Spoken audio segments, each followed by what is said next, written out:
Hello everyone, welcome to AKSIAS Daily Hindu Newspaper Analysis. This is Santosh Koka. A very happy new year to all. ఈ రోజు important topics అనేవి Hindu news paper నుంచి చూద్దాం. COP29 climate finance అనేది నిజంగా ఒక భ్రమ అనే నేపథ్యంలో ఒక ఇంపార్టెంట్ ఎడిటోరియల్. అధిక మతపరమైన ఆంక్షలు ఉన్న 25 దేశాల్లో భారత్ టాప్లో ఉందంటూ ఒక ఇంపార్టెంట్ డేటా పాయింట్ ఆర్టికల్ చూద్దాం. ట్రంప్ రాకతో మళ్ళీ ఫామ్లోకి రాబోతున్న క్వాడ్రిలేటరల్ సెక్యూరిటీ డైలాగ్ అనేది కూడా మనం చూద్దాం. ఖతర్లో 3 రోజుల పర్యటన ప్రారంభించిన జయశంకర్ గారి గురించి, నవంబర్లో 4.3% వృద్ధిని సాధించిన కోర్ సెక్టార్స్ సంబంధించిన డేటా, ఇస్రో ప్రయోగించిన POEM-4 మాడ్యూల్ ప్రాముఖ్యత గురించి కూడా మనం ఒక ఇంపార్టెంట్ ఆర్టికల్ చూద్దాం. 2025లో 10 కొత్త ఉత్పత్తులకు GI ట్యాగ్ హోదా కోసం తెలంగాణ లక్ష్యంగా పెట్టుకున్న నేపథ్యంలో కూడా ఒక ఇంపార్టెంట్ ఆర్టికల్ చూద్దాం. రైట్. సో అయితే ఈరోజు first important article COP29 climate finance and it's optical illusion.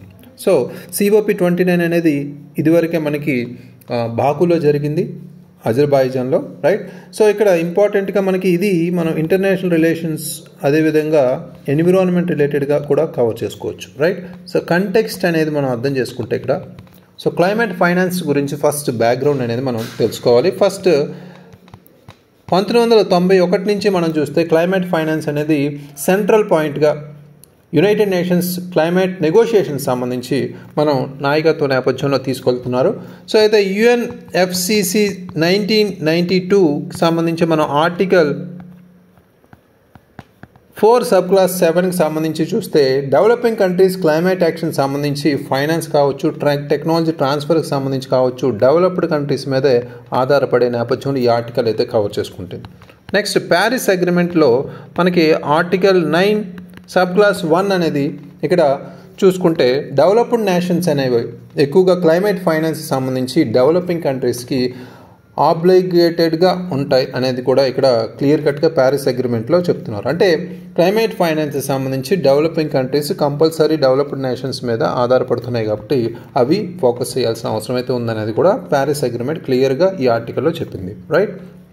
ఇక్కడ బ్యాక్గ్రౌండ్ ఇన్ఫర్మేషన్ అనేది మనం గమనిస్తే క్లైమేట్ ఫైనాన్స్ ఎవల్యూషన్ మనం తెలుసుకోవాలి. ఫస్ట్ ఇది మాంట్రియల్ ప్రోటోకాల్ నుంచి మనం ఇది తీసుకోవచ్చు. ఇది ఒక సక్సెస్ఫుల్ ఎగ్జాంపుల్గా గ్లోబల్ కొలాబరేషన్ సంబంధించి కావచ్చు, ఒక మల్టీలేటరల్ ఫండ్ అనేది ఇక్కడ క్రియేట్ చేసుకోవడానికి ఇది ఒక ప్లాట్ఫామ్గా మాంట్రియల్ ప్రోటోకాల్ అనేది ఒక ఓజోన్ లేయర్ని ప్రొటెక్ట్ చేసే నేపథ్యంలో స్టార్ట్ చేశారు. ఇది ఇండియా చైనాకి ఎక్కువగా బెనిఫిట్ అయింది. రైట్. ఇండియా చైనా లాంటి ఈ డెవలపింగ్ కంట్రీస్కి బెనిఫిట్ అయింది.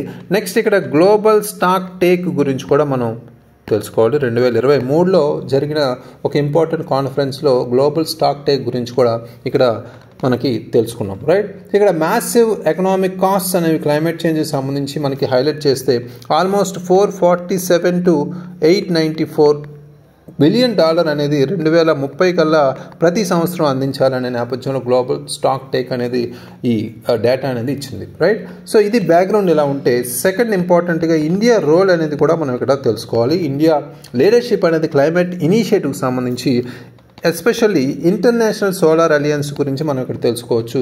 ఇది సోలార్ ఎనర్జీ సొల్యూషన్స్ అంటే సస్టైనబుల్ డెవలప్మెంట్ని ముందు తీసుకెళ్ళడానికి మన సోలార్ ఎనర్జీ ఒక సొల్యూషన్గా మనం ప్రమోట్ చేస్తూ ముందుకు తీసుకెళ్తున్నాం ఇంటర్నేషనల్ సోలార్ అలయన్స్ని. అదేవిధంగా ఇండియా పరంగా టార్గెట్స్ ఏమున్నాయి, నేషనల్ డిటర్మైన్డ్ కాంట్రిబ్యూషన్స్ అనేవి ఇక్కడ మనం ప్రధానంగా చెప్పుకోవాలి. ఇండియా ఈ ఎమిషన్ ఇంటెన్సిటీ ఏదైతే ఉందో జీడిపిలో 45%కి తగ్గించాలనే కాన్సెప్ట్ మనం ఇక్కడ 2030కి టార్గెట్ అనేది పెట్టుకుంది. ఇది 2005 లెవెల్స్లో మనం చూసుకుంటే. రైట్.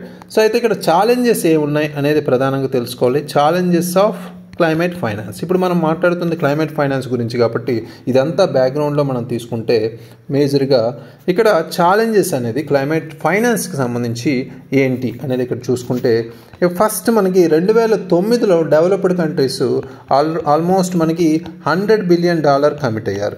$100 బిలియన్ ప్రొవైడ్ చేస్తాం యాన్యువల్లీ. అంటే 2020 వరకు మనకి $100 బిలియన్ యాన్యువల్గా ప్రొవైడ్ చేస్తాం అనేది ఇక్కడ చెప్పారు. కానీ 2022లో ఇది స్టార్ట్ చేయడం జరిగింది. ఇది ఒక పెద్ద డ్రాబ్యాక్గా చెప్పుకోవచ్చు, సవాల్గా చెప్పుకోవచ్చు. నెక్స్ట్ మనకి ఇప్పటి పరిస్థితుల్లో ప్రస్తుత అవసరాలకు సంబంధించి మనకి చాలా అమౌంట్ అనేది అవసరం అనేది కూడా UNFCCC కూడా చెప్తుంది. ఇక్కడ ప్రధానంగా ఎస్టిమేట్ చేసిన డేటా ఎంతంటే $455 to $584 బిలియన్ అయితే మనకి చాలా అవసరం యాన్యువల్గా చూసుకుంటే అనేది UNFCCC చెప్తే, డెవలపింగ్ నేషన్స్ మాత్రం ఇంకా ఎక్కువ డిమాండ్ చేస్తున్నారు. అది $1.3 ట్రిలియన్ రైట్. సో ఇది 2030 వరకు $1.3 ట్రిలియన్ అనేది యాన్యువల్గా వాళ్ళు డిమాండ్ చేస్తున్నారు.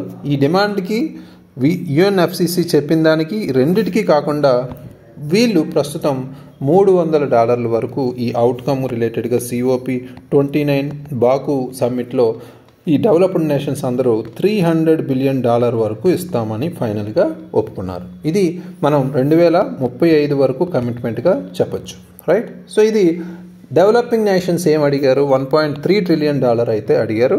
ఇది కూడా లేదు. అదేవిధంగా UNFCCC చెప్పిన $455 to $584 కూడా లేదు, రైట్. ఆల్మోస్ట్ 300 అనేది చాలా తక్కువ అనేది కూడా ఇక్కడ చెప్తున్నారు. అయితే ఇక్కడ ఇంకొక ఇంపార్టెంట్ ఏంటంటే COP29 బాకులో జరిగిన సమ్మిట్లో లీస్ట్ డెవలపింగ్ కంట్రీస్ సంబంధించి కానీ స్మాల్ ఐలాండ్ డెవలపింగ్ స్టేట్స్కి సంబంధించి కానీ ఎటువంటి స్పెసిఫిక్ అలొకేషన్స్ ఇవ్వకపోవడం కూడా ఒక ఛాలెంజ్గా చెప్తున్నారు, రైట్. అయితే ఇండియా యొక్క పొజిషన్ ఏంటి దీనికి సంబంధించి మనం మాట్లాడుకుంటే, ఇండియా అనేది ఆల్మోస్ట్ $1.3 ట్రిలియన్ అనేది క్లైమేట్ ఫైనాన్స్ అనేది 2030కి కంపల్సరీ ఇవ్వాలి అనే కమిట్మెంట్తోనే, ఇది కూడా ఆ స్టాండ్తోనే ఉంది.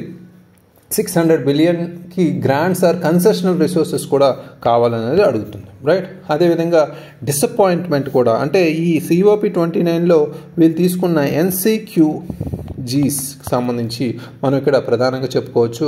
ఇక్కడ NCQG అంటే నేషనల్ ఈ న్యూ కమిట్మెంట్స్ సంబంధించి కమిట్మెంట్స్ క్వాలిఫైడ్ గోల్స్కి సంబంధించి మనం మాట్లాడుకుంటే, ఇక్కడ మేజర్గా అడాప్షన్ ప్రాసెస్ సంబంధించి మనం మాట్లాడుకుంటే కన్సల్టేషన్ ప్రాసెస్ కానీ లేదా ఇన్అడక్వేట్ అంబిషన్ అనేది ఉంది, అంటే ప్రాపర్ లక్ష్యం కూడా లేదు. ఈ NCQGs అంటే వీళ్ళు పెట్టుకున్న న్యూ కమిట్మెంట్ గోల్స్ ఏవైతే ఉన్నాయో వాటికి ప్రాపర్గా మమ్మల్ని కన్సల్ట్ చేయలేదు, ప్రాపర్ కన్సల్టేషన్ ప్రాసెస్ లేదు, అదేవిధంగా ఒక అంబిషన్ అంటూ లేదు. దాంతో వీళ్ళు డిసప్పాయింట్మెంట్ అంటే ఎక్స్ప్రెస్ చేసింది ఇండియా.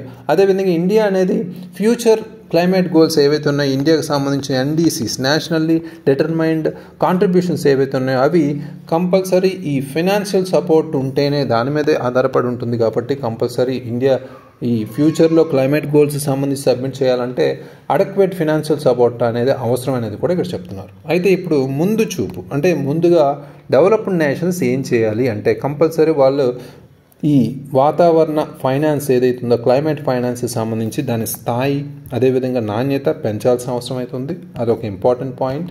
నెక్స్ట్ ఒక కోఆపరేషన్తో అన్ని కంట్రీస్ ఒక కోఆపరేషన్తో అదేవిధంగా అందరికీ అందుబాటులో ఉండే విధంగా సరసమైన మన క్లైమేట్ ఫైనాన్స్ ఆర్కిటెక్చర్ అనేది నిర్మించాల్సిన అవసరం అయితే ఉంది. దీనికి కూడా ఒక కమిట్మెంట్ ఒక కోఆర్డినేషన్ అనేది కంపల్సరీ అవసరం.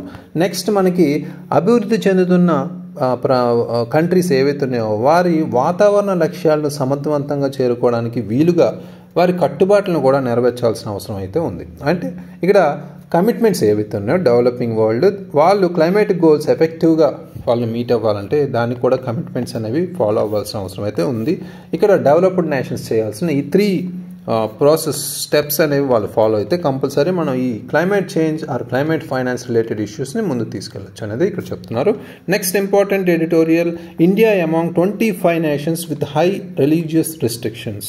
ఇది మనం ఇంపార్టెంట్గా సోషల్ జస్టిస్ రిలేటెడ్గా మనం కవర్ చేసుకోవచ్చు ఇంపార్టెంట్గా, రైట్. సో అయితే ఇండియా రిలేటెడ్గా ఫ్యాక్చువల్ ఇన్ఫర్మేషన్ రిలేటెడ్గా ఇవి ప్రిలిమ్స్లో అడిగే అవకాశం ఉంది. కంటెక్స్ట్ చూసుకుంటే ఇక్కడ ఇండియా అనేది మతపరమైన ఆంక్షలు ఉన్న అధిక దేశాల్లో 25 దేశాల్లో భారత్ కూడా టాప్లో ఉందనేది ఇక్కడ చెప్తుంది. సో ముఖ్యంగా ఈ ఓవర్వ్యూ మనం చూసుకుంటే ఇండియా అనేది హై రిలీజియస్ రెస్ట్రిక్షన్స్, అంటే ఇక్కడ రిలీజియస్ రెస్ట్రిక్షన్స్ అంటే 2 ఇండెక్సెస్ బేస్డ్గా తీసుకుంటారు. అది ఒకటి సోషల్ హాస్టిలిటీస్ ఇండెక్స్ అనేది SHI, అదేవిధంగా గవర్నమెంట్ రెస్ట్రిక్షన్స్ ఇండెక్స్. ఈ 2 ఇండెక్సెస్ ఏవైతే ఉన్నాయో వీటిని ప్రధానంగా బేస్ చేసుకుని ఈ సర్వే అయితే రిలీజ్ చేశారు. అందులో ప్రధానంగా ఫస్ట్ మనం తెలుసుకోవాల్సింది సోషల్ హాస్టిలిటీస్ ఇండెక్స్ అంటే ఏంటి. ఇక్కడ సామాజిక శత్రుత్వాల సూచికని మనం ప్రధానంగా ఇక్కడ తెలుసుకుంటే ముఖ్యంగా వీటిలో ఏం తీసుకుంటారు, రిలీజియస్ హెరాస్మెంట్ కావచ్చు, అంటే మతపరమైన వేధింపులు, అదేవిధంగా మనకున్న మాబ్ వైలెన్స్ అంటే గుంపు దాడులు కావచ్చు, అదేవిధంగా టెర్రరిజం వాటికి సంబంధించి, అదేవిధంగా ఉగ్రవాదం, టెర్రరిజం, ఉగ్రవాదం, అదేవిధంగా మిలిటెంట్ యాక్టివిటీ, తీవ్రవాద కార్యకలాపాలు కావచ్చు, కాన్ఫ్లిక్ట్స్ ఓవర్ రిలీజియస్ ప్రాక్టీసెస్ అంటే మతపరమైన ఆచారాలపై సంఘర్షణలను కూడా ఇవి లెక్క తీసుకుంటుంది, రైట్. సో ఇవన్నీ ఇందులో ఇంక్లూడ్ అయితే ఇండియా అనేది ఆల్మోస్ట్ 9.3 స్కోర్ చేసింది 10కి, అంటే హైయెస్ట్గా మనం చెప్పుకోవచ్చు. అంటే అమాంగ్ హైయెస్ట్ స్కోర్ ఏదైతే గ్లోబల్గా ఉందో అది ఇక్కడ religious related conflicts and harassment అనేది సిగ్నిఫికెంట్గా ఇండియాలో ఎక్కువ ఉందని చెప్పడానికి ఈ స్కోరే మనం ప్రధానం, రైట్. సో నెక్స్ట్ మనకి ఇంపార్టెంట్ GRI అంటే గవర్నమెంట్ రెస్ట్రిక్షన్స్ ఇండెక్స్లో చూసుకుంటే ఇది గవర్నమెంట్ యాక్షన్స్ ఏవైతే ఉన్నాయో, కొన్ని లాస్ కావచ్చు, అదేవిధంగా కొన్ని పాలసీస్ కావచ్చు, కొన్ని యాక్షన్స్ ఏవైతే ఉన్నాయో అవి కొన్ని రిలీజియస్ ప్రాక్టీసెస్ని రెస్ట్రిక్ట్ చేసే విధంగా ఉంటాయి. సో ఫర్ ఎగ్జాంపుల్ వాళ్ళ యొక్క బిలీఫ్స్ని, నమ్మకాలని మనం బ్యాన్ చేయడం కావచ్చు, లేదా అన్ఈక్వల్ ట్రీట్మెంట్, కొన్ని రిలీజియస్ గ్రూప్స్కి సమానమైన ట్రీట్మెంట్ ఇవ్వకపోవడం కావచ్చు, లేదా బ్యూరోక్రాటిక్ రూల్స్ కావచ్చు, ఇవన్నీ ఈ కౌంట్లోకి వస్తాయి. అయితే ఇందులో ఇండియా స్కోర్ ఎంత చేసిందంటే అవుట్ ఆఫ్ 10 6.4 అయితే స్కోర్ చేసింది. ఇది హై గవర్నమెంటల్ రెస్ట్రిక్షన్స్ ఉన్న రిలీజియన్ మీద హై గవర్నమెంటల్ రెస్ట్రిక్షన్స్ ఉన్న కంట్రీస్లో ప్రధానంగా ఇండియా కూడా ఉందనే చెప్పుకోవచ్చు. అంటే ప్రభుత్వ పరిమితుల సూచికగా పిలుస్తాం. అంటే నమ్మకాలను నిషేధించడం కావచ్చు, మత సమూహాలను అసమానంగా చూడడం కావచ్చు, లేదా ఇలాంటి మతపరమైన ఆచారాలను పరిమితం చేసే చట్టాలు, విధానాలు, చర్యలు వంటి ప్రభుత్వ చర్యలను కూడా ఇది కొలుస్తుంది. అది మేజర్గా చెప్పచ్చు. అయితే గ్లోబల్ కంటెక్స్ట్లో మనం చూసుకుంటే ఏ దేశాలు టాప్లో ఉన్నాయి ఇలాంటి వాటికి సంబంధించి అంటే హై GRI అండ్ SHI అంటే హై ఎక్కువగా ఈ SHI అండ్ GRI సూచికల్లో టాప్ ఉన్న country Nigeria first country, next మనకి సిరియా అండ్ థర్డ్ పాకిస్తాన్గా ఇక్కడ తీసుకోవచ్చు, రైట్. సో ఈ మూడు ప్రధానంగా కాబట్టి నెక్స్ట్ ఈజిప్ట్ ఉంది, ఆఫ్ఘనిస్తాన్ ఉంది, ఇజ్రాయెల్ ఉంది, బంగ్లాదేశ్ ఉంది, ఫ్రాన్స్ ఉంది, రైట్. సో నెక్స్ట్ మనకి ఇంపార్టెంట్గా చెప్పుకుంటే countries with low or moderate అంటే తక్కువ లేదా మోడరేట్గా ఉన్న ఈ GRI లేదా SHI సూచికలకు సంబంధించి చూసుకుంటే మొదటిది మనకి 62% అనే కంట్రీస్ ఇక్కడ ఆల్మోస్ట్ ఈ మోడరేట్ లో రీజియన్లో ఉన్నారు. అందులో కెనడా కావచ్చు, అదేవిధంగా సౌత్ కొరియా కావచ్చు, ఈ రెండు కంట్రీస్ మనం ఇక్కడ తీసుకోవచ్చు. అంటే లో టు మోడరేట్ స్కోర్స్ అనేవి బోత్ ఇండెక్సెస్లో ఈ కెనడా, సౌత్ కొరియా దేశాలు తీసుకున్నాయి. అయితే ఎక్కువగా రెస్ట్రిక్షన్స్ అనేవి రైజ్ అవుతున్న కంట్రీస్, రైజ్ ఇన్ రెస్ట్రిక్షన్స్ అనే దాంట్లో భాగంగా చూసుకుంటే ఇక్కడ ఆల్మోస్ట్ పర్సంటేజ్ అనేది హై ఆర్ వెరీ హై ఉన్న ఈ GRI SHI స్కోర్స్ అనేవి ఇంక్రీజ్ అవుతున్న కండిషన్స్ లేదా టైం పీరియడ్ తీసుకుంటే 20% 2007లో ఉంటే 30% 2022లో ఉంది, రైట్. ఇది ఒక ఇంపార్టెంట్. అదేవిధంగా number of countries with high social hostilities విధంగా అంటే ఫస్ట్ది మనం GRIలో భాగంగా తీసుకుంటే అది 20% 2007లో ఉంటే 35% 2022లో ఉంది. అదేవిధంగా నెక్స్ట్ మనకి SHI తీసుకుంటే 2007లో ఆల్మోస్ట్ 23% ఉంటే 2021లో ఇది, రైట్. సో 2022లో 30% అయితే ఉంది, రైట్. సో ఇది మనం ఇక్కడ గమనించాలి.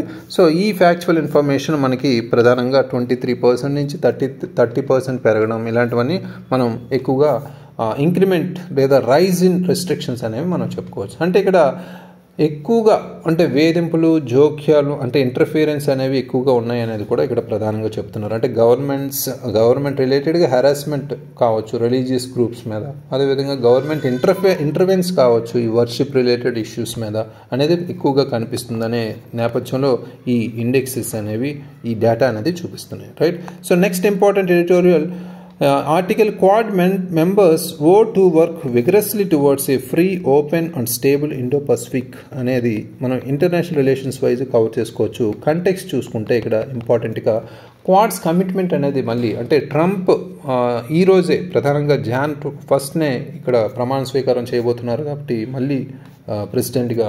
సో ఇక్కడ రాబోతున్న రోజుల్లో క్వాడ్ మళ్ళీ పరిచే విధంగా అంటే పునరుద్ధరించే విధంగా ముందుకు వెళ్తుంది. రైట్, ఇక్కడ క్వాడ్ అనేది మనకు తెలుసు అందరికీ. క్వాడ్లో మనకి యుఎస్ కావచ్చు, ఇండియా కావచ్చు, అదేవిధంగా జపాన్ అండ్ ఆస్ట్రేలియా కంట్రీస్ అనేవి ఉన్నాయి. రైట్, సో ఇక్కడ ఈ కంట్రీస్ మేజర్గా ఇక్కడ బహిరంగ మరియు శాంతియుత, అదేవిధంగా స్వేచ్ఛాయుత ఇండో పసిఫిక్ పట్ల తన నిబద్ధతను పునరుద్ఘాటించింది అనే నేపథ్యంలో ఈ కంటెక్స్ట్ అయితే చూడవచ్చు. ఈ డెసిషన్ పర్టికులర్గా ఈ చైనాస్ యొక్క మిలిటరీ ప్రెజెన్స్ ఈ రీజియన్లో, ఇండో పసిఫిక్ రీజియన్లో పెరుగుతుంది కాబట్టి దానికి సంబంధించిన అగెనిస్ట్గా ఈ రిలవెంట్గా ఉంది ఈ కంటెక్స్ట్లో మనం చూడవచ్చు. అయితే బ్యాక్గ్రౌండ్ ఇన్ఫర్మేషన్ మనం ఇక్కడ అర్థం చేసుకుంటే ప్రధానంగా క్వాడ్ అనేది ఇనీషియల్గా మనకి ఒక హ్యుమానిటేరియన్ ఎయిడ్ నేపథ్యంలో, కోalition నేపథ్యంలో 2004లో Indian ocean earthquake and tsunami వచ్చినప్పుడు అక్కడి నుంచి ఇనీషియల్గా టాక్స్ స్టార్ట్ అయ్యి క్వాడ్ అనేది 2007లో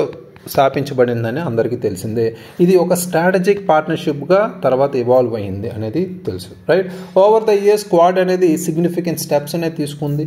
ఇది మారిటైమ్ కావచ్చు, మారిటైమ్ సెక్యూరిటీ రిలేటెడ్గా కావచ్చు, అదేవిధంగా ఇన్ఫ్రాస్ట్రక్చర్ రిలేటెడ్గా కావచ్చు, దాంతోపాటు కనెక్టివిటీ రిలేటెడ్గా కావచ్చు, కొన్ని కీ ఛాలెంజెస్ ఏవైతే ఉన్నాయో ఇండో పసిఫిక్ రీజియన్లో వాటిని కూడా అడ్రస్ చేసే విధంగా ముందుకెళ్తుంది. అదేవిధంగా ఇక్కడ ఏషియన్ గురించి కూడా మనం తెలుసుకోవాలి. ఏషియన్ కంట్రీస్ ఏవైతే ఉన్నాయో వాటికి సంబంధించి, అదేవిధంగా కొన్ని రీజనల్ బాడీస్తో పాటు ఇవి ఇంటిగ్రల్ అవుతూ ఓవరాల్ ఇండో పసిఫిక్ స్ట్రాటజీని రిప్రజెంట్ చేస్తూ పొలిటికల్ అండ్ ఎకనామిక్ ఇంట్రెస్ట్ సంబంధించి south east Asia and Pacific ఐలాండ్స్కి సంబంధించి మనం మాట్లాడితే ఈ పర్టికులర్ అడ్రస్ చేస్తూ ఇంట్రెస్ట్ అనేవి అడ్రస్ చేస్తూ ముందుకెళ్తుంది ఈ క్వాడ్ అనేది.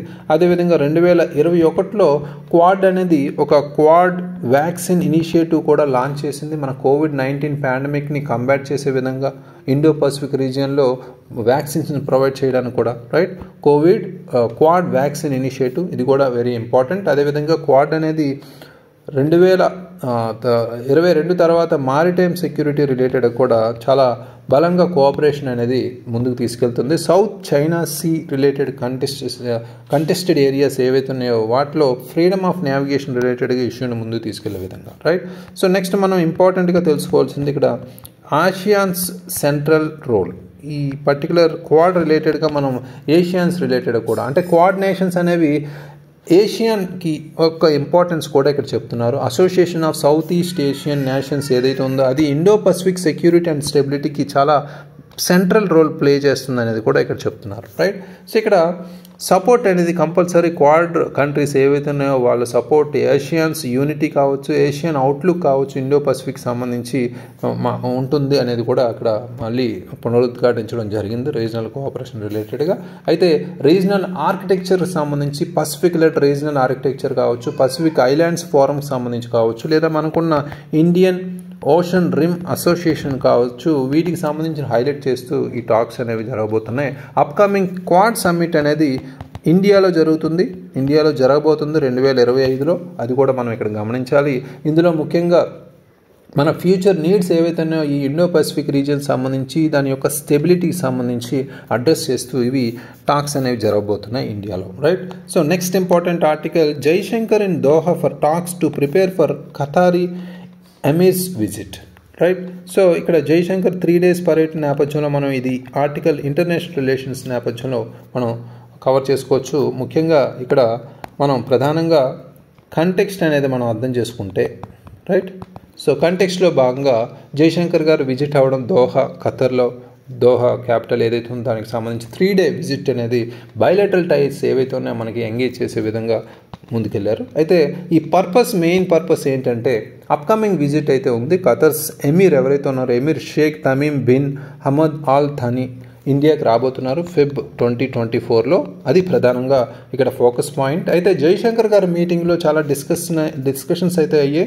అందులో ప్రధానంగా పొలిటికల్ కావచ్చు, ట్రేడ్ కావచ్చు, ఇన్వెస్ట్మెంట్ కావచ్చు, ఎనర్జీ కావచ్చు, సెక్యూరిటీ కావచ్చు, cultural and people to people ties గురించి కూడా ఇక్కడ మాట్లాడుకున్నారు. దాంతోపాటు మనకి ఇప్పుడు ప్రజెంట్ జరుగుతున్న రీజనల్ అండ్ ఇంటర్నేషనల్ ఇష్యూస్ గురించి కూడా డిస్కస్ చేయబోతున్నారు. రైట్, సో ఇక్కడ బ్యాక్గ్రౌండ్ ఇన్ఫర్మేషన్ మనం కంపల్సరీ అర్థం చేసుకోవాలి.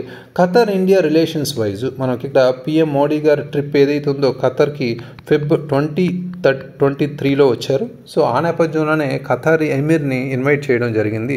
ఇప్పుడు ఫెబ్ 2025లో రాబోతున్నారు ఆ ఖతార్ ఎమీర్, రైట్. సో ఇది మేజర్గా ఇంపార్టెంట్గా బ్యాక్గ్రౌండ్ చెప్పుకోవచ్చు. అయితే ఇండియా అనేది మన టైస్ ఏవైతే ఉన్నాయో గల్ఫ్ రీజియన్తో ఈ బలోపేతం చేసుకోతున్నాయి.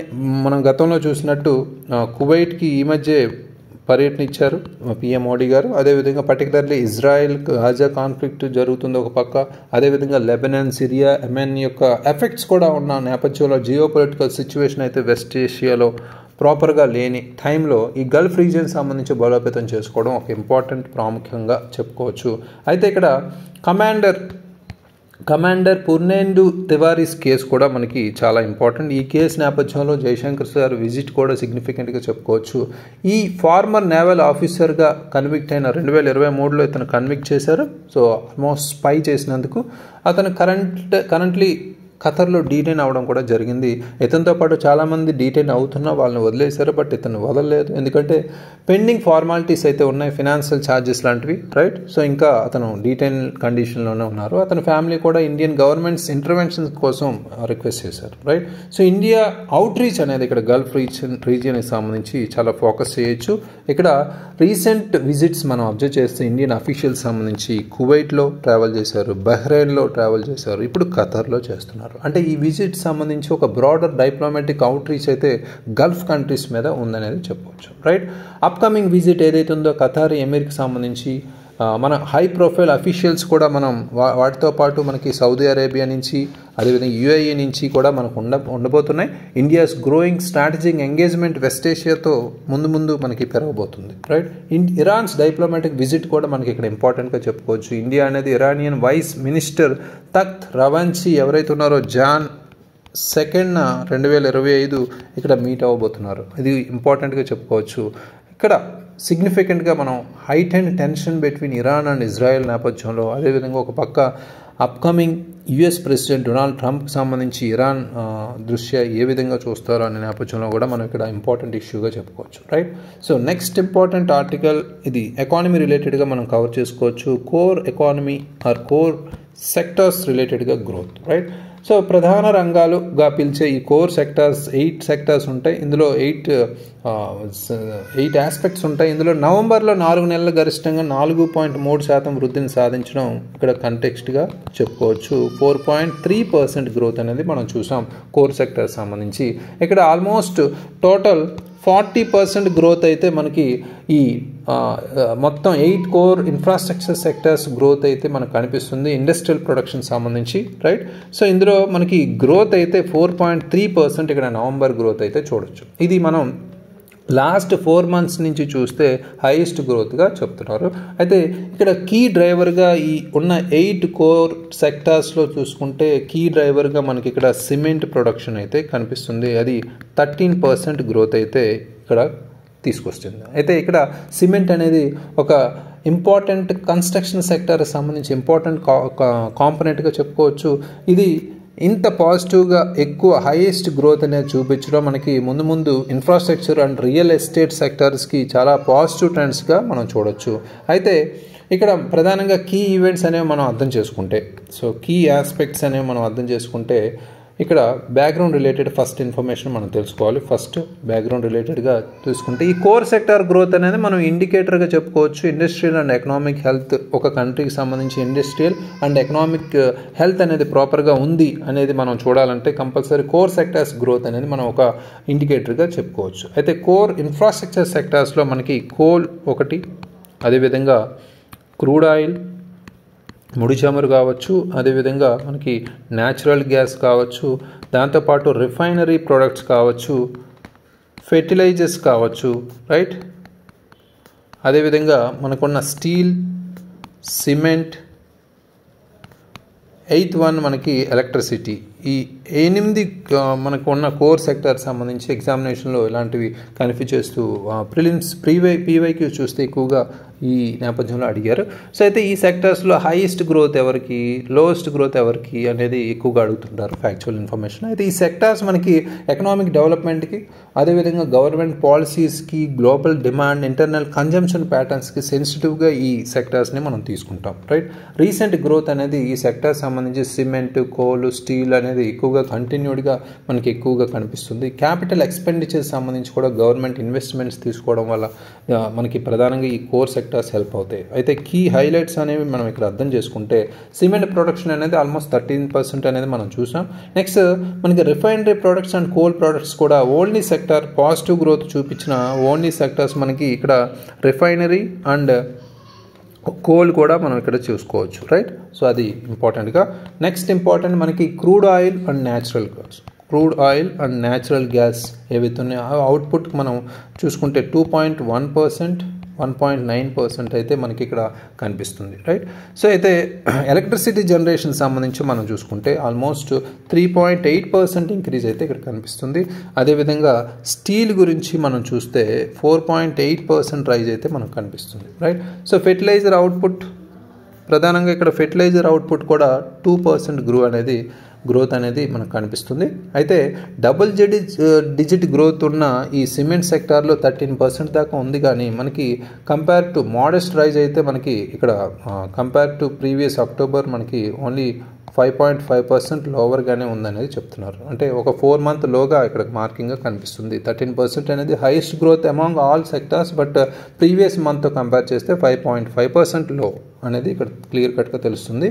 ఇక్కడ క్యుములేటివ్ గ్రోత్కి సంబంధించి ఓవరాల్ గ్రోత్ అనేది ఏప్రిల్ టు నవంబర్ 2024కి సంబంధించి మనం తీసుకుంటే 4.2% అనేది ఉంది compare to same period last year. ఇది మనకి 8.7% నుంచి గ్రోత్ తగ్గింది అనేది క్లియర్ కట్గా చెప్పుకోవచ్చు, రైట్. సో లాస్ట్ ఇయర్తో కంపేర్ చేస్తే ఇవి మనం మేజర్గా గణాంకాలు అనేవి దృష్టి పెట్టాలి కోర్ సెక్టార్స్ నుంచి. Next and last important article ఇక్కడ 10 payloads of ISRO's POEM-4 module deployed successfully. మనకి నిన్న లాంచ్ చేసిన రిలేటెడ్ ఇష్యూస్ రిలేటెడ్గానే మనం ఇక్కడ కవర్ చేసుకోవచ్చు. సైన్స్ అండ్ టెక్నాలజీ రిలేటెడ్గా కంటెక్స్ట్ అనేది మనం అర్థం చేసుకుంటే ఇక్కడ లాంచ్ ఆఫ్ PSLV C60 అనేది మనం నిన్న చూసాం. ఇందులో స్పాడెక్స్ అనేది లాంచ్ చేసాం, రైట్. సో మిషన్ అనేది ఇందులో ఇస్రో సక్సెస్ఫుల్గా లాంచ్ చేసిన ఈ PSLV C60 మిషన్ అనేది POEM-4 మాడ్యూల్ కూడా ఇక్కడ లింక్ చేశారు. POEM-4 మాడ్యూల్ అంటే PSLV ఆర్బిటల్ ఎక్స్పెరిమెంటల్ మాడ్యూల్. ఇది దేనికి అంటే ఇది ప్రధానంగా సైంటిఫిక్ ఎక్స్పెరిమెంట్స్ ఏదైతే ఉందో స్పేస్లో ఆల్మోస్ట్ ఒక 300 kilometers ఎత్తులో ఈ స్పేస్ ఆర్ సైంటిఫిక్ ఎక్స్పెరిమెంట్స్ని చేయడానికి మనకి ఇది ఉపయోగపడుతుంది. POEM-4 మాడ్యూల్ ఇది రీపర్పస్డ్ PS4 స్టేజ్ అనేది ఉపయోగించుకుంటుంది PSLV రాకెట్లో, రైట్. అది ప్రధానంగా మనకి ఈ POEM-4 అనేది చాలా ఇంపార్టెంట్ ఎగ్జామినేషన్ ప్రాసెస్లో, రైట్. ఇవి గుర్తుపెట్టుకోవాలి, రైట్. సో నెక్స్ట్ ఈ పేలోడ్ సంబంధించి నాన్ గవర్నమెంట్ ఎంటిటీస్గా దీన్ని పేలోడ్స్ని సక్సెస్ఫుల్గా డిప్లాయ్ చేయడం అనేది జరిగింది. ఇవన్నీ మనం ఈ పేలోడ్స్ ప్రయోగించడం ఒక పార్ట్ ఆఫ్ ఇనిషియేటివ్గా చూడొచ్చు. Indian National Space Promotion Authorisation Centre ఏదైతే ఉందో ఇన్ స్పేస్గా మనం పిలిచే ఈ పర్టికులర్ ఇనిషియేటివ్ని మనం ఈ ప్రైవేట్ సెక్టర్ ఇన్వాల్వ్మెంట్ స్పేస్ యాక్టివిటీస్లో మనం చూడడానికి ఇది లక్ష్యంగా పెట్టుకున్నాం. ఇన్ స్పేస్ అనేది వెరీ వెరీ ఇంపార్టెంట్ ఈ కోర్ టాపిక్. అదేవిధంగా ఇక్కడ పర్పస్ అనేది POEM-4 పర్పస్ అనేది మనం చూసుకుంటే ఇక్కడ ప్రధానంగా ఒక ప్లాట్ఫామ్ అనేది ఇండియన్ స్టార్టప్స్కి, అకాడమిక్ ఇన్స్టిట్యూషన్కి, రీసెర్చ్ ఆర్గనైజేషన్స్కి స్పేస్ టెక్నాలజీస్లో టెస్ట్ చేసే విధంగా హై కాస్ట్ లేకుండా ఒక లాంచింగ్ ఎంటైర్ శాటిలైట్స్ లాంచ్ చేసే విధంగా ఇక్కడ మనకి ఉపయోగపడుతుంది ఈ POEM-4 మాడ్యూల్ అనేది, రైట్. సో ఇది ప్రధానంగా POEM-4 అనేది ఈ సంస్థలకు అడ్డంకులను తగ్గించి భవిష్యత్తు మిషన్ల కోసం పేలోడ్లను అభివృద్ధి చేయడానికి లేదా స్పేస్ క్వాలిఫై చేయడానికి కూడా సహాయపడుతుంది అనేది కూడా చెప్తున్నారు, రైట్. సో ఇందులో మనకి ఆల్మోస్ట్ 10 ఇంక్లూడ్ చేసుకుంటూ టోటల్ సైంటిఫిక్ అండ్ టెక్నాలజికల్ ఎండోవర్స్గా 24 పేలోడ్స్ అనేవి ప్రయోగించారు, రైట్. సో ఈ పేలోడ్స్ అనేవి various scientific experiments and technological అడ్వాన్స్మెంట్కి కూడా ఉపయోగపడతాయి, రైట్. సో నెక్స్ట్ మనకి ఇంపార్టెంట్ తెలంగాణ రిలేటెడ్ ఆర్టికల్ మనం చూసుకుంటే ఇది తెలంగాణనే కాదు నేషనల్ రిలేటెడ్గా జిఐ ట్యాక్స్ చాలా ఇంపార్టెంట్ టాపిక్ కాబట్టి మనం కంపల్సరీ ఐపీఆర్లో మనం కవర్ చేసుకోవచ్చు, ఇంటలెక్చువల్ ప్రాపర్టీ రైట్స్ సంబంధించి, రైట్. సో కంటెక్స్ట్ అనేది మనం ఇక్కడ అర్థం చేసుకుంటే TG targets GI tag status for 10 new products in 2025 అంటే 2025 నాటికి 10 కొత్త ఉత్పత్తులకు జిఐ ట్యాగ్ హోదా కల్పించాలని తెలంగాణ లక్ష్యంగా పెట్టుకుందనేది ఇక్కడ చూసాం. కంటెక్స్ట్లో భాగంగా తెలంగాణ అనేది మనకి కొత్త 10 ప్రోడక్ట్లు ఇక్కడ 2025లో కంప్లీట్ చేయాలి. అంటే ఆల్మోస్ట్ ఇప్పుడు మనకి 17 ప్రోడక్ట్లు అయితే కరెంట్గా మనకి జిఐ రిజిస్టర్డ్ ప్రోడక్ట్స్ అయితే తెలంగాణలో ఉన్నాయి, రైట్. ఆ 17 ఏంటి అనేది మీరు కామెంట్లో పోస్ట్ చేయండి, రైట్. సో అదేవిధంగా ఇప్పుడు ఇంకో 10 యాడ్ చేస్తే మొత్తం 27 అవుతాయి, రైట్. 27 ఈ నెక్స్ట్ ఇయర్ లోపు 27 కంప్లీట్ చేయాలి. ఈ ప్రోడక్ట్స్ కొత్త ప్రోడక్ట్స్ మనకి ఆల్మోస్ట్ మనకి కల్చరల్, అదేవిధంగా అగ్రికల్చరల్ రిలేటెడ్గా, దాంతోపాటు హ్యాండీక్రాఫ్ట్స్ కూడా మనకి ఇంక్లూడ్ చేస్తున్నాయి, రైట్. సో ఇక్కడ మనం బ్యాక్గ్రౌండ్ తెలుసుకోవాలి. ముఖ్యంగా బ్యాక్గ్రౌండ్లో మనకి జోగ్రఫికల్ ఇండికేషన్స్ అనేవి ఒక ఫార్మ్ ఆఫ్ ఇంటలెక్చువల్ ప్రాపర్టీగా మనం తీసుకుంటాం. అంటే ఈ ప్రోడక్ట్ ఒరిజినేషన్ అయిన ప్లేస్ స్పెసిఫిక్ రీజియన్ ఏదైతుందో ఆ క్వాలిటీస్తో, కొన్ని క్వాలిటీస్తో ఆ పర్టికులర్ రీజియన్, ఆ ప్రాంతాన్ని ప్రతిబింబిస్తూ ఉంటాయి ఆ ప్రోడక్ట్స్. వాటికే మనం జిఐ ట్యాగ్స్ అనేవి ప్రొవైడ్ చేస్తారు. ఈ జిఐ రిజిస్ట్రీ ఆఫీస్ అనేది చెన్నైలో ఉంది, రైట్. సో దీన్ని 1999 యాక్ట్ ఏదైతే ఉందో దాని ద్వారా మనకి ఇది ప్రొవైడ్ చేస్తారు. ఈ రిజిస్ట్రేషన్ అనేది ప్రొవైడ్ చేస్తే యూనిక్నెస్ ఏదైతే ఉందో ఆ ప్రోడక్ట్స్ సంబంధించి ప్రొటెక్ట్ చేసే విధంగా మనకు ఉపయోగపడుతుంది. అదేవిధంగా ట్రెడిషనల్ నాలెడ్జ్ సంబంధించి సంరక్షించే విధంగా, దాంతోపాటు లోకల్ ఎకనామిక్ డెవలప్మెంట్ కూడా సహకారం అందిస్తుంది అనేది కూడా ఇక్కడ మనం బ్యాక్గ్రౌండ్ విధంగా చెప్పుకోవచ్చు. ఎగ్జాంపుల్ మనకి గతంలో పోచంపల్లి ఇక్కత్ లాంటి టెక్స్టైల్ వీవింగ్ టెక్నిక్ అనేది తెలంగాణలో వచ్చింది. వరంగల్ చిల్లి లాంటివి కూడా ఎగ్జాంపుల్గా చెప్పుకోవచ్చు. జిఐ స్టేటస్ అనేవి ఆల్మోస్ట్ ఇండియాలో కూడా చాలా ఎక్కువ, ఈ ఆల్మోస్ట్ 658 సక్సెస్ఫుల్గా మనకి ఇప్పటి వరకు ఉన్నాయి, 658 ఇండియాలో, రైట్. సో అయితే ఇప్పుడు ప్రధానంగా తెలంగాణలో కొత్తగా రాబోతున్న 10 ఏవైతే ఉన్నాయో అవి చూసుకుంటే అవి హ్యాండీక్రాఫ్ట్స్ కావచ్చు, అదేవిధంగా కల్చరల్ ప్రోడక్ట్స్ కావచ్చు. ఈ రెండిట్లో మనకి కొన్ని ఉన్నాయి. హైదరాబాద్ పర్ల్స్ కావచ్చు, రైట్. నెక్స్ట్ మనకి ఆర్మూరు టర్మరిక్. నెక్స్ట్ మనకి నారాయణపేట్ జ్యువెలరీ కావచ్చు, అదేవిధంగా బాటిక్ పెయింటింగ్, అది కూడా important. Batik painting, Banjara needle craft, right. Banjara needle క్రాఫ్ట్తో పాటు బంజారా ట్రైబల్ జ్యువెలరీ కూడా ఇంపార్టెంట్. ఈ 6 మనకి హ్యాండీక్రాఫ్ట్ అండ్ కల్చరల్ ప్రోడక్ట్స్లో ఉంటే రిమైనింగ్ మనకి అగ్రికల్చరల్ ప్రోడక్ట్లో ఉన్నాయి. అవి ఏంటంటే మనకి ప్రధానంగా బాలానగర్ నుంచి మనకి కస్టర్డ్ యాపిల్ని తీసుకున్నారు. అదేవిధంగా నల్గొండ దోసకాయ కూడా మనకి ఇక్కడ అగ్రికల్చరల్ ప్రోడక్ట్గా ఒక జిఐ ట్యాగ్గా. నెక్స్ట్ అనబీ షాహీ గ్రేప్స్ కూడా మనకి ఇంకొక జిఐ ప్రోడక్ట్. ఖమ్మం చిల్లీని కూడా ఈ మరొక ప్రోడక్ట్గా తీసుకున్నారు, రైట్. సో ఇది ఈ 10 ప్రోడక్ట్స్ మనం గుర్తుపెట్టుకోవాలి. ఎగ్జామినేషన్లో 2025లో మనకు ఒక్కొక్కటి జిఐ ప్రోడక్ట్ రాబోతున్న తరుణంలో, రైట్. సో ఈ అగ్రికల్చరల్ ప్రోడక్ట్ సంబంధించి Srikonda Laxman Telangana state horticultural university ఏదైతే ఉందో ఇది ఈ జిఐ స్టేటస్ని సెక్యూర్ చేసే విధంగా వర్క్ చేస్తుంది అగ్రికల్చరల్ ప్రోడక్ట్స్ రిలేటెడ్గా. అంటే మనకున్న 4 ప్రోడక్ట్స్ ఏవైతే ఉన్నాయో వాటికి సంబంధించి Srikonda Laxman Telangana state horticulture university అనేది వర్క్ చేస్తుంది దీన్ని సెక్యూర్ చేసే విధంగా. అయితే ఇండియా అనేది ఆల్రెడీ ఇప్పటివరకు మనకి 1408 జిఐ అప్లికేషన్స్ అయితే రిసీవ్ చేసుకుంది. అందులో 658 టోటల్గా సక్సెస్ఫుల్గా రిజిస్టర్డ్గా ఉన్నాయి. గ్లోబల్ లీడర్లో ఈ ఏరియాలో మనం చూసుకుంటే జిఐ ట్యాగ్ సంబంధించి గ్లోబల్ లీడర్గా ఇండియా ఉందనేది కూడా చెప్పొచ్చు, రైట్. సో ఇవి మనకి ఈరోజు ఇంపార్టెంట్గా 7 ఇంపార్టెంట్ ఎడిటోరియల్ అండ్ ఆర్టికల్స్ చూడొచ్చు. ఇంపార్టెంట్గా PYQస్కి, అదేవిధంగా ఎడిటోరియల్ రిలేటెడ్గా మెయిన్స్కి ఉపయోగపడేలా మనం చూస్తున్నాం, right. Thank you very much. All the very best.